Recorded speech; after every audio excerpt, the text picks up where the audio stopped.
आवाज माणदेशाचा, माणदेशातील प्रत्येकाचा. माणदेश प्राईम. मारडी जिल्हा परिषद गटात सध्या निवडणूक प्रचाराला जोरदार रंगत आली असून मारडी पंचायत समिती गणात भाजपच्या उमेदवार सौ सुचिता विलासराव देशमुख यांनी होम टू होम प्रचारातून मतदारांशी थेट संवाद साधत निवडणुकीत आघाडी घेतली आहे. उच्च शिक्षित आणि अभ्यासू नेतृत्व म्हणून ओळख असलेल्या सुचिता देशमुख यांनी स्थानिक पातळीवरील पाणी, रस्ते, आरोग्य, महिला सक्षमीकरण आणि युवकांच्या प्रश्नांना प्राधान्य देत पंचायत समिती गणात निवडणूक लढवण्याचा निर्णय घेतला. मारडी गणातील प्रत्येक गावात त्यांच्या प्रचाराला जनतेचा उत्स्फूर्त आणि उदंड प्रतिसाद मिळत असून घराघरात जाऊन थेट मतदारांशी संवाद साधण्याची त्यांची पद्धत नागरिकांना विशेष भावत आहे.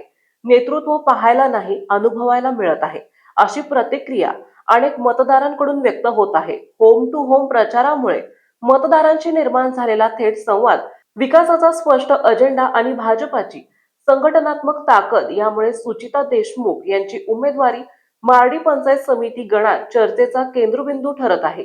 एकूणच मारडी जिल्हा परिषद गटात निवडणूक दिवस जसजसा जवळ येत आहे तसतशी ही लढत अधिकच रंगतदार होत असून सुचिता देशमुख यांना मिळणारा वाढता जनसमर्थन निवडणूक निकालाबाबत मोठे संकेत देत आहेत. सबस्क्राईब करा आणि अपडेट रहा. नवीन व्हिडिओच्या नोटिफिकेशनसाठी बेल आयकॉनचं बटन दाबा. धन्यवाद.